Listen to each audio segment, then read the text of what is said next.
So we're on chapter 25 of your U.S. history book in section 2. The United States moves from neutrality. So we're talking about World War II. You can see here's President Roosevelt, who was president at the time. And you can see what's going to go on here. We have a picture of the bombing of Pearl Harbor.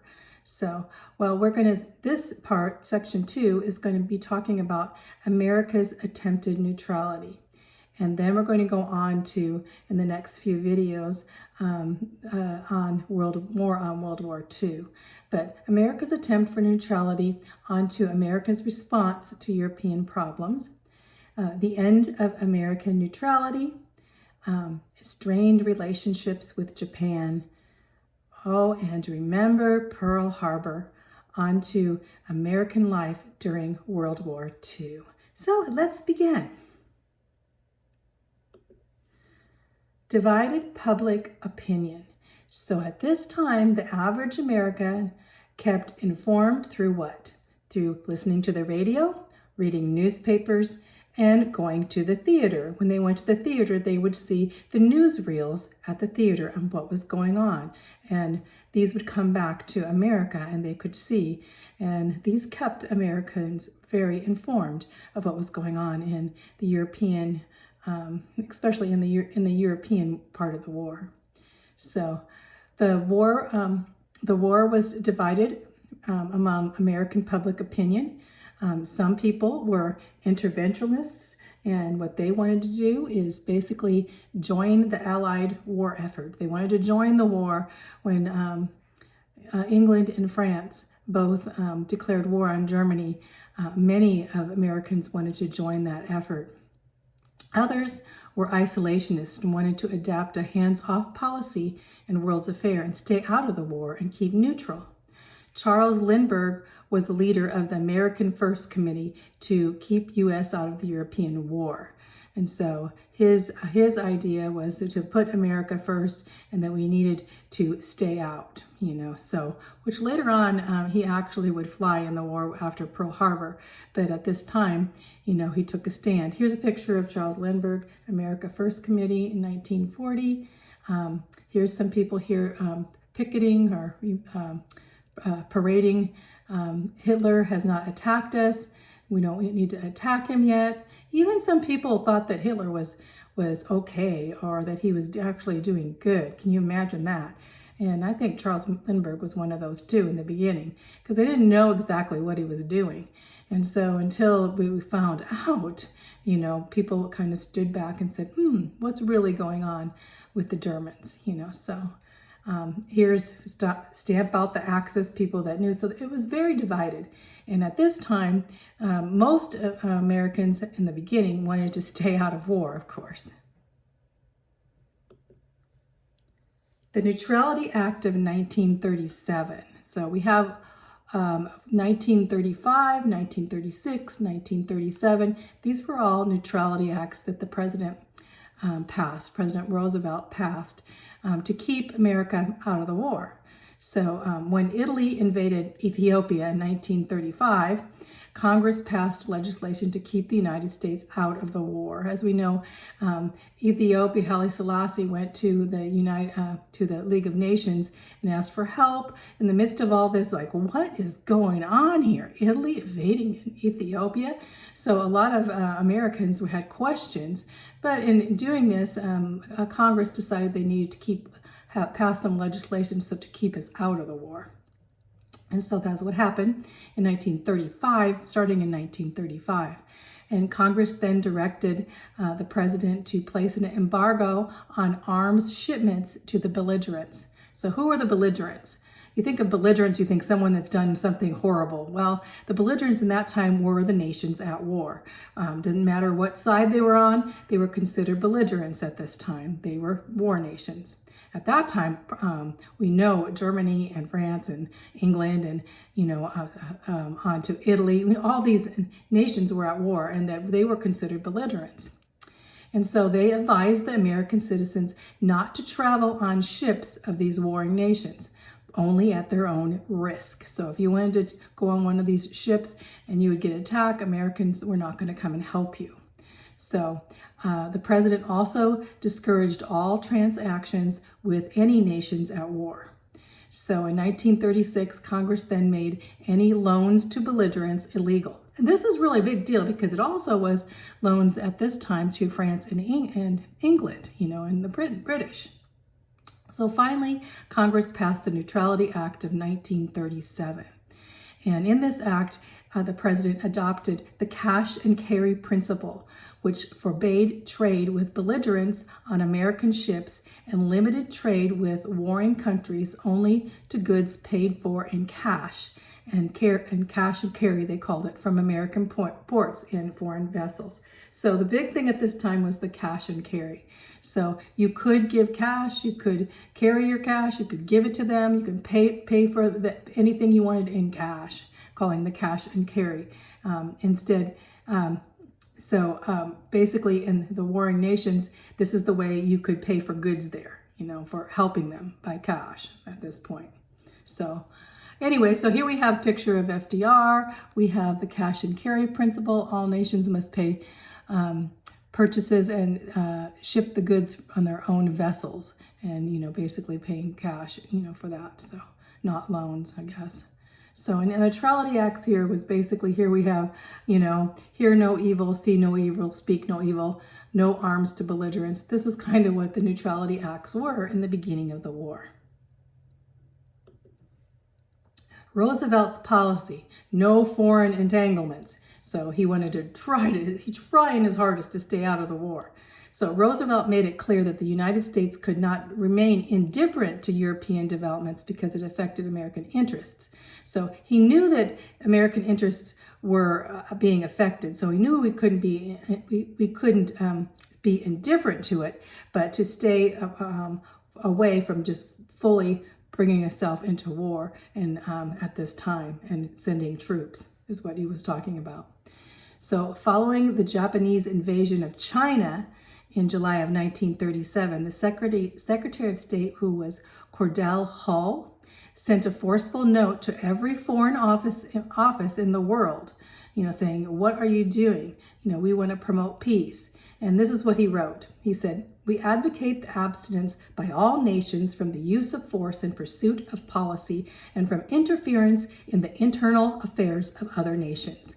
We advocate adjustment of problems in international relation by a process of peaceful negotiation and agreement, saying we want to have peaceful negotiation and agreement. We do not want to be drawn into war. So the Secretary of State, Cordell Hull, presented this to the nations. In October, whether they were listening, we know Japan wasn't. But in October 1937, Roosevelt spoke in Chicago of a possible quarantine of nations engaged in acts of aggression. So if you were a nation and you were in the act of aggression, which definitely included Italy, Germany, and Japan at this time, they were the Axis powers, that they would quarantine anything going to and from them. So this was a big deal back then. And he telegraphed Adolf Hitler on September of 1938 during the Czechoslovakian crisis, saying, what are you doing, basically? And he said, turn from your course of war. So he was like, what are you doing to these Czechoslovakian people? Remember when he took over Czechoslovakia and he put in his puppet leader in Czechoslovakia, which was basically, a terrible dictator, and caused much problems, and ended up actually killing many people from the cities, thinking the Czechoslovakians did have an underground group trying to get free from them. So it was terrible. The war had really started underground in Czechoslovakia, and Hitler had whole towns put to death. We went over that in the last video. So it was horrible. So then again in April of 1939, he informed Hitler and Mussolini of Americans' desire to avoid war and to promote peace. So here he was trying to contact Hitler. You think that worked? No. He was trying to contact Japan. Do you think that worked? No, but at least he was putting forth the effort, right?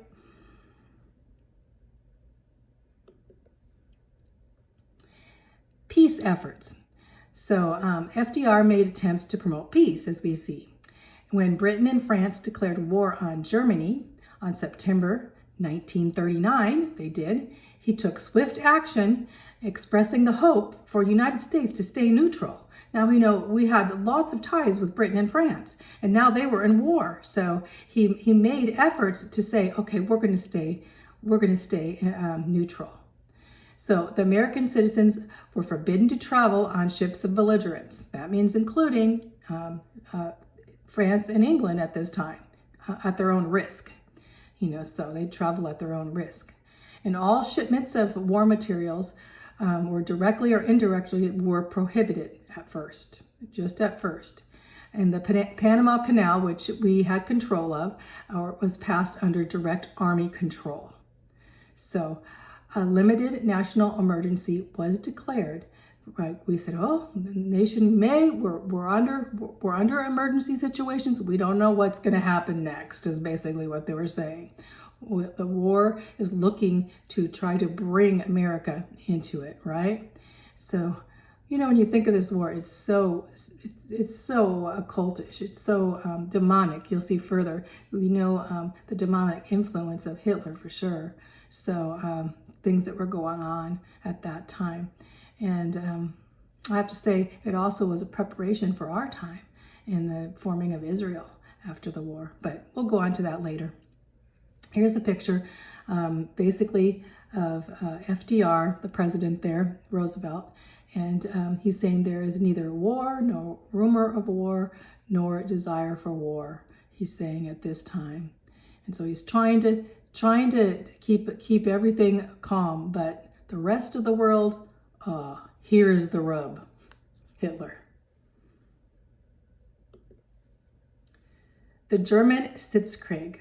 So what's a Sitzkrieg? Remember we talked about the Blitzkrieg, and that was basically the lightning war. Now there was a Sitzkrieg. Well, think of Sitz. That's what it actually means in German, to sit down. And so at this time, as the war was declared on Germany by France and England, it just got quiet. And so there were no major battles during the first 7 months at war. And so the Germans referred to this as their Sitzkrieg, sitting down war. So what were they doing? We know what they were doing. They were preparing their generals and their plans for battle during this time. But everyone looked and thought, the Western journalists even thought, well, maybe this isn't a war. Maybe it's all fake. Because as they looked at it, they said, maybe it's just a conspiracy theory that's going on, right? In the midst of this time, the Germans were preparing, and Hitler was putting forth his plans and building his army and navy and all kinds of battle equipment for war at this time. The Sitzkrieg was basically the sit-down war, preparing for war.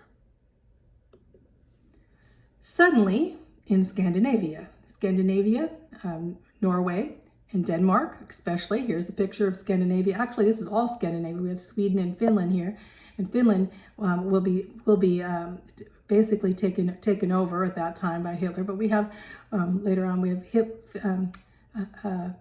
the routes coming, the German routes coming through the area of Finland. And we have Norway. So this actually is when we talk about the war in Scandinavia, it's going to be Denmark. Here's Denmark here. Of course, here's Great Britain over here. Here's Denmark, and here's Norway. And so suddenly, the Sitzkrieg was broken on April 1940. And the Germans launched a surprise invasion into Denmark and Norway. The Danes in Denmark were overcome in one day. And the Norwegians resisted with the naval support and ground troops from Britain and France. So the Norwegians were resisting. The Danish, they were overcome just in one day. There's a when I think of the Danish at this time, I just really, really get goosebumps, because the Danish, they knew that the Nazis were coming in, and so they decided to help all of their Jews, all of their Jewish people, that lived there, to escape to Sweden. And that one day they saved a few thousand Jewish and hid them. The whole city, actually the whole country was involved in getting them out before Germany came in, because they knew that they would actually, when they would come in and attack, that they would take all of the Jewish people and put them on trains to concentration camps. They knew of this. And so in the midst of this, they saved a whole lot of people, Jewish people, from going to the concentration camps and dying. So they were amazing people. Let's just say that. There's a movie on that. You have to watch it. It's, a big part of history that's kind of forgotten, but it shouldn't be. And on to the Germans conquered with their superior air force. The reason the Norwegians didn't have an air force like the Germans had. The Germans had, they called it Luftwaffe. Luftwaffe was the name. I think that's how you pronounce Luftwaffe. I think that was actually Luftwaffe was their superior air force. And so they finally did conquer the Norwegians, and the Danish and German troops came in, occupied those lands, and Hitler put in Vidkun Quisling, was installed as the head of the Nazi puppet government in Norway. Here he is, there's a picture of him. Here's Hitler and Quisling here. And you can see here's the air strikes that were coming through. The Norwegians did not have the airplanes. He didn't have the air force as the Germans did. Here is in Denmark, what was happening in Denmark. So first there was a Sitzkrieg, and then bam, they already Hitler already had control of Poland and Czechoslovakia. And now he's going forth and said, "Oh, we're not going to invade anyone." Yeah, right. One of the biggest liars in world history is Hitler. So then next would be the Low Countries. So what are those Low Countries? We think of Belgium, Luxembourg, and the Netherlands, the Dutch. And so on May 10th, 1940, Hitler unleashed his troops on these Low Countries. Within a month, it was called the Blitzkrieg. He did another Blitzkrieg like he did in Poland with the air raids. It was so overwhelming that the British and the French troops who had assembled to block the Nazi advance were pushed into this little port of Dunkirk on the English Channel. So this is another thing that's pretty forgotten. I've got to see the movie Dunkirk, but it was a miracle. It's called The Miracle at Dunkirk, because basically as Hitler came in with the Blitzkrieg, he had pushed the British and French troops. It could have been the end of the war. He could have conquered both France and the British at this time. But what happened is amazing. So it was a daring and a courageous effort with the British Royal Air Force fighting, the Germans in the air, and held off the Germans long enough so that a small British civilian crafts of all kinds could ferry over 300,000 British and French soldiers across the Channel in safety to Great Britain. So here they are, French and English, British troops. Here they are looking. They're going to be taken over, killed or taken prisoner by Germany. And it was such a terrible. They were actually trapped, and they didn't have the British Navy or anyone to save them. So what happened is that the civilians, those guys on the boats, those fishermen, they each had their fishing boats and whatever, and they started, taking the soldiers across the English Channel to safety. what an amazing miracle for 300,000 British and French soldiers to be ferried across the English Channel to safety at this time, while the British Air Force, the Royal Air Force, kept the Germans at bay. What an amazing miracle for them to be brought to safety by civilians that went together, and all these guys on these little boats, their own little boats. They got all their little boats and ferries and all their fishing boats and everything, and started hauling British and French soldiers across the channel. Oh, anyway, that's a God thing. So the fall of France, though. So what happened then? Hitler and Mussolini turned their attention to the remaining French forces. Most of the French forces had retreated to Britain, and the Germans knew it. And so they thought this was the time to attack France. And so the French forces ended up surrendering under Marshal Philippe Pétain. Right here's a picture of him. And on June 22nd, 1940, France surrendered to Germany. And this is a sad time in French history. All of France, except just a small zone in southern France with the capital at Vichy, came under direct German control. But later on, we found out even the Vichy French government ended up collaborating with the Germans. So actually all of France, except for the French that had escaped to Great Britain. And they organized a free French government under Charles de Gaulle here. So free French government, still fighting against the Germans. But look at these pictures, it's amazing. Here we see a picture of Adolf Hitler and his guys taking their picture before, right in front of the Eiffel Tower, like, oh, we own France now. And here's the German troops coming through at the Tower de Triomphe, that's in Paris, as they took over Paris. So French collapsed. Here we have a picture of them all gathered, picture before the Eiffel Tower, saying, we have France now. Oh. Well, in America, going back to America, so what are Americans thinking? Well, for one thing, Americans realized this war was not merely a struggle for empires, but a confrontation between two opposing ideologies, between democracy and totalitarianism.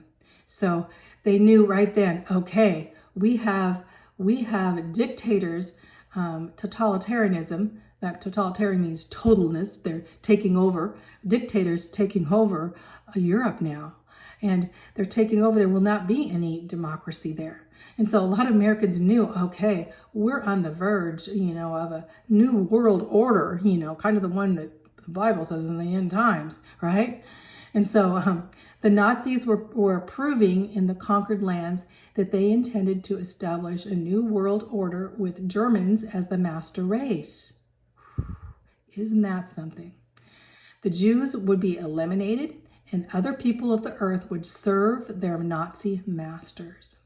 The protocols, Now, of course, Hitler labeled the protocols of Zion. He's blaming the Jews for the protocols, but they were his protocols. They were the Illuminati protocols. They were what he had thought, that he basically wanted to establish a new world order, and the Germans would be the master race, and certain races, especially Jews, would be eliminated, and all the other people of the earth would serve their Nazi masters.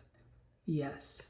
Liberty would be threatened. So Americans now are looking, I don't know if we can stay out of this.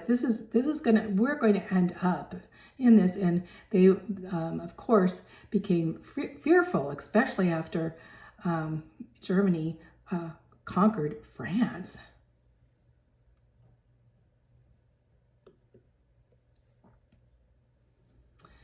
Hitler's Operation Sea Lion. What is that?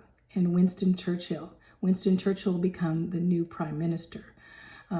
We know Chamberlain really bungled it. Remember, he said, hey, I signed a deal with Hitler, and Hitler's not going to. He's just taken over parts of Sudetenland of Czechoslovakia, and he's done. And he signed and said he was not aggressive, and so we're going to have peace. Then right after that, I think it's only a few months, then Hitler invaded Poland. And so Chamberlain, people did not trust him. So basically a new prime minister in England would come to be, and that would be Winston Churchill. And you'll hear a lot about him because he's basically famous from this point on during the war, as the Battle of Britain, as Germany would, put London under attack from the air in such a way that we remember World War II and the horrific time of basically Britain, the last resort to be conquered by Hitler in Europe. So Hitler's Operation Sea Lion. So what was that? That he wanted to conquer Great Britain, and he put forth his idea of how he could conquer it.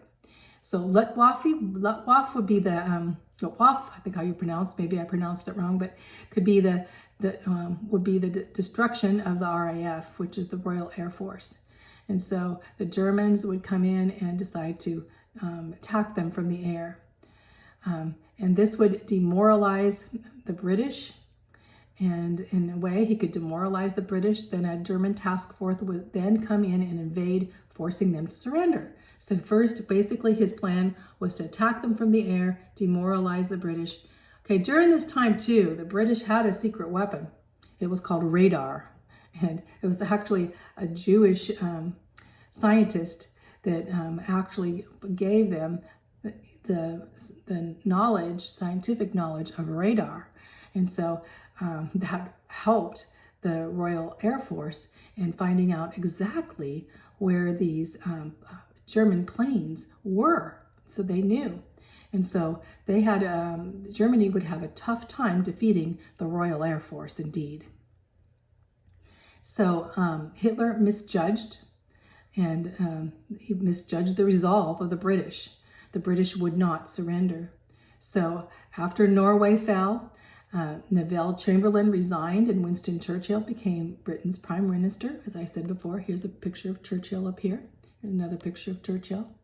And Churchill realized the only hope for preserving freedom was to withstand the Nazis. So his whole heart, and in his speech, he said, victory at all cost. Victory in spite of terror. Victory, however long and hard the road may be, for without victory, there is no survival. He said, if we are not victorious, we will not survive. So the British, to the point of death, were standing strong. They were the last stand as in Europe at that time.